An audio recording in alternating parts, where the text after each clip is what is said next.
Hey Nuggets, welcome back to another episode of QuaranStream. Our special guest today is Mrs. Emily Helgeson, who is the Hawley Elementary School Counselor, also known to many of you. She's had a couple of kids through the high school in recent years. So good morning, Mrs. Helgeson. Good morning, Mrs. Boeshans. So on a scale of 1 to 10, how is your day going? 10 would be best day ever. 1 is worst day ever. And we are recording this on Monday morning, May 11th. So we're coming off a weekend. 1 to 10. Well, it's a Monday morning, so not a lot of days happened yet, but it is a Monday, so I would give it probably a 7. It's going pretty well so far, but Monday mornings are always a little bit hard sometimes coming off the weekend to get back to the, yeah. I'm going to say I'm probably at an 8 today just because I had a relaxing weekend. I have been working a lot extra at home and over the weekends lately, and that is not good for my well-being. That's how I get burnt out, and I have been feeling that lately. So I took the weekend off, which was much needed. So I'm in a much better mindset today than I have been probably in the last week and a half to 2 weeks. So Emily, for you, what has been one of the toughest parts of distance learning and this physical distancing that we've been doing now for, gosh, almost 2 months? Yeah, it's crazy. It's been that long, but I would say just as far as a school counselor, not being able to see the kids on a regular basis has been hard. We see through Google Meets and stuff. I have a good group of kids that I connect with, but just kind of feeling kind of isolated at home and not being able to reach out to kids and see them on, just passing in the hallway, that sort of thing has been hard.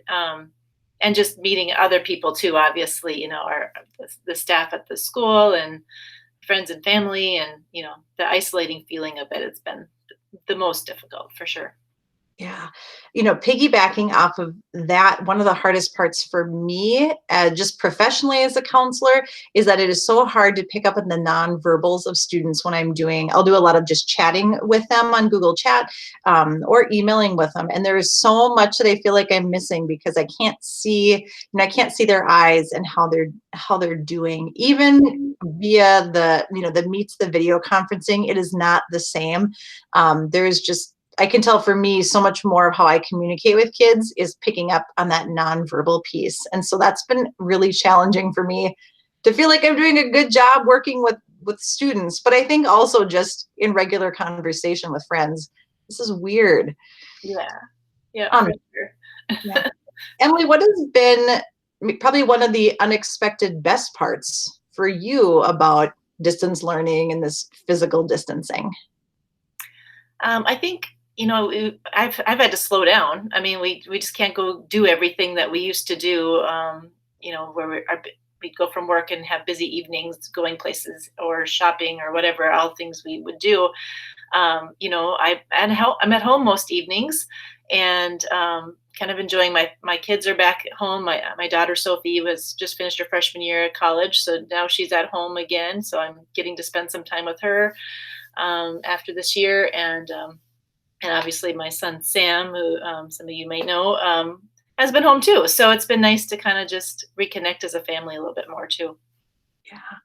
What are you feeling especially grateful for these days? Well, I would say, really my health. Obviously, when you look at how many people have had their health disrupted by this, and just the scariness of not having good health at this time. My health, my home, my family, kind of the basic things. Even I was just thinking the other day about, getting groceries and how I'm just grateful that we are able to get the groceries that we have. Like, I haven't seen a disruption in those kinds of things that we need for our daily lives. So yeah, back to the basics. Yeah, I would totally agree. How have you been taking care of yourself through this? What has been maybe 1 or 2 of the most effective things that you have found that really keep you plugging along and doing okay? Mm-hmm. I know exercise is a big one for me, and it's not an easy one for me. I don't enjoy just getting up and exercising. And so it's not always easy, but I just know that that helps me in a lot of ways, just energizes me. It helps me just have some more mental clarity and able to kind of focus a lot better if I have exercise. So trying to do some kind of exercise every day, whether it just be walking or something more intense, is a big help. I also have been really trying to do just some quiet time meditation type of time, whether it's like 10 minutes a day or something, of just kind of sitting quietly, focusing on just my breath and how I'm feeling. So both of those together have been a big help for me. This weekend, one of the things that I did some like creating of things or making of things. And I feel like in my job in particular, it's a lot of human interaction or just things that aren't tangible. And so this weekend, I was like, well, we need face masks, I think, because it sounds like you're going to need them for everywhere you go. And we just didn't have any.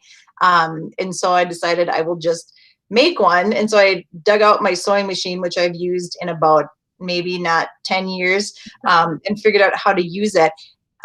Was really surprised to see when it got done, like just how good it felt to be able to hold something that I had created. And I think that was something that I had forgotten about myself, that before I was so busy with kids and work, I did a lot more things like that where I would make things with my hands. Even last night, I made chocolate chip cookies with with one of my kids, and it was so good to be able to make something and then see the finished product at the end.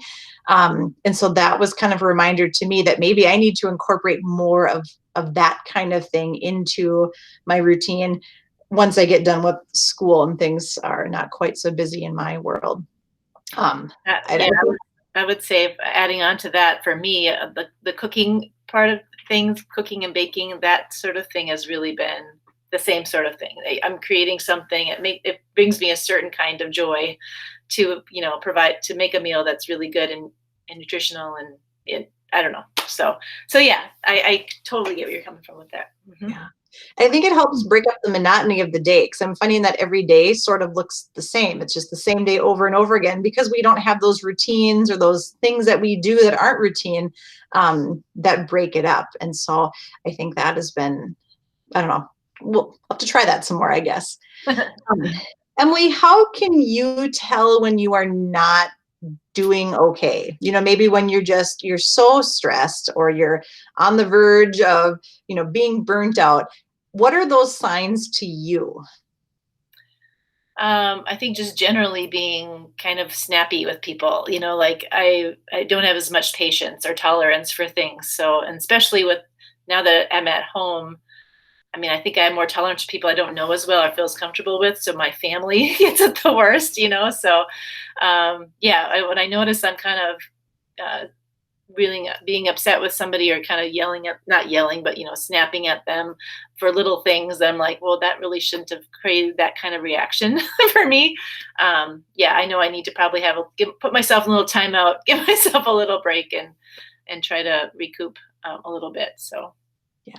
My family would tell you that they have been on the receiving end of my shortness lately. So I have not been great. I also can tell that just as I've been just really stressed lately, I've not been in a good headspace. And I can tell that I'm having kind of that inner dialogue where I just am thinking like, oh, this is not going to get better. How am I going to get everything done? Just really a really negative mindset, which isn't characteristic for me.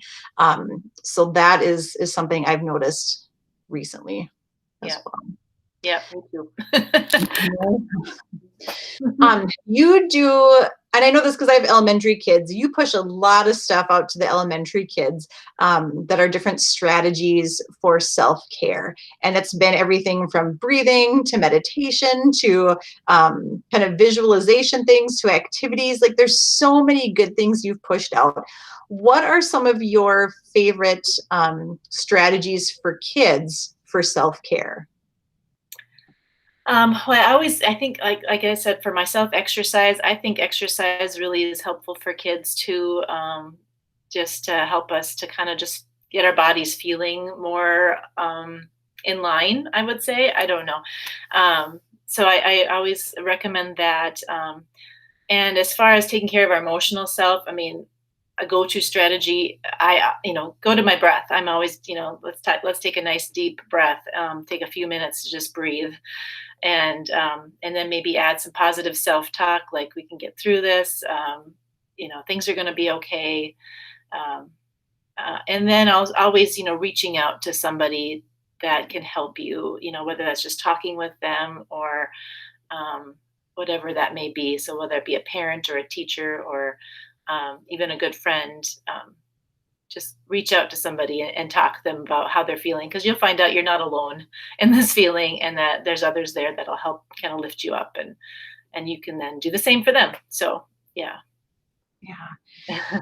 So if a student is struggling, and I think we've asked a lot of teachers if they're struggling in the classroom what to do, but I think in our world, if a student is really struggling with feeling well, just with their emotional well-being or their mental health, what would be your advice to them?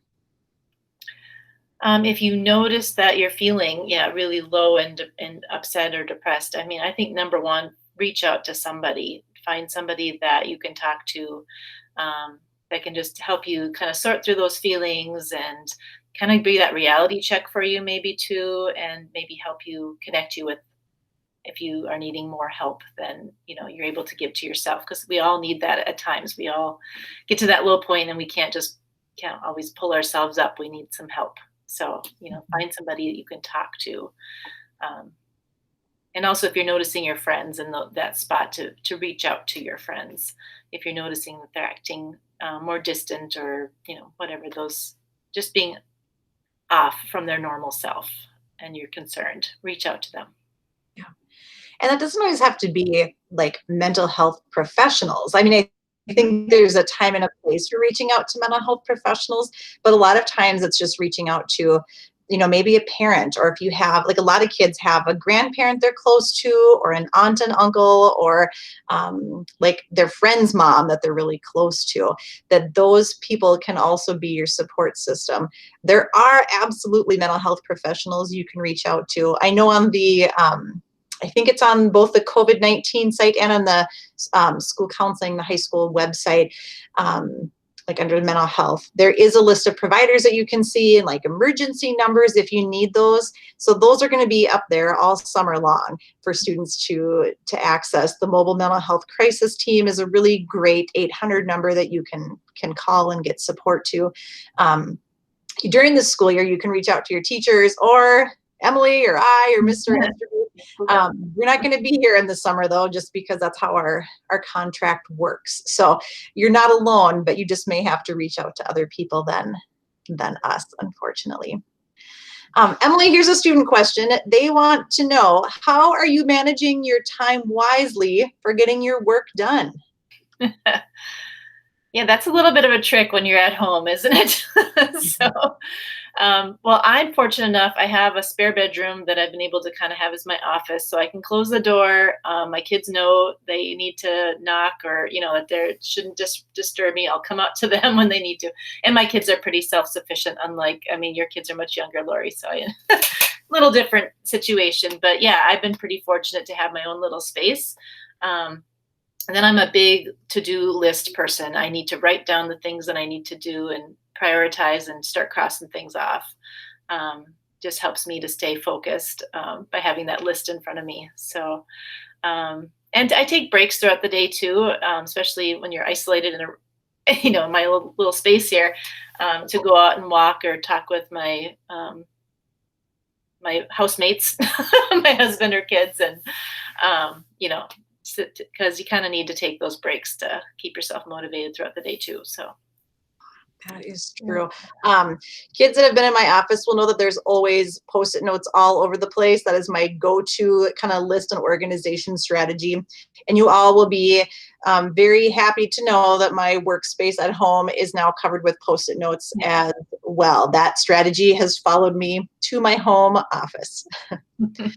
So Emily, is there anything else you want students to know, especially I think is, our time in the school year is kind of winding down, and we're transitioning into this unknown of of summer, and who knows what happens after that.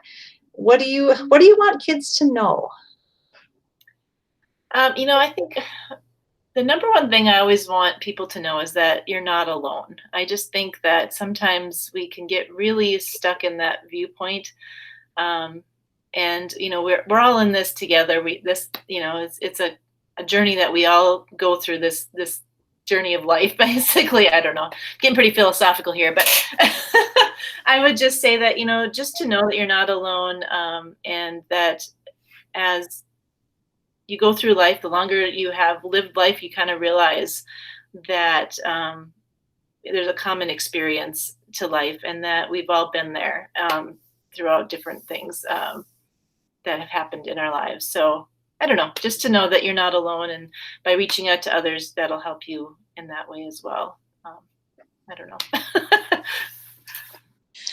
Well, Emily, thank you so much for joining us today on QuaranStream. It's nice to have you here to share some of your insight too.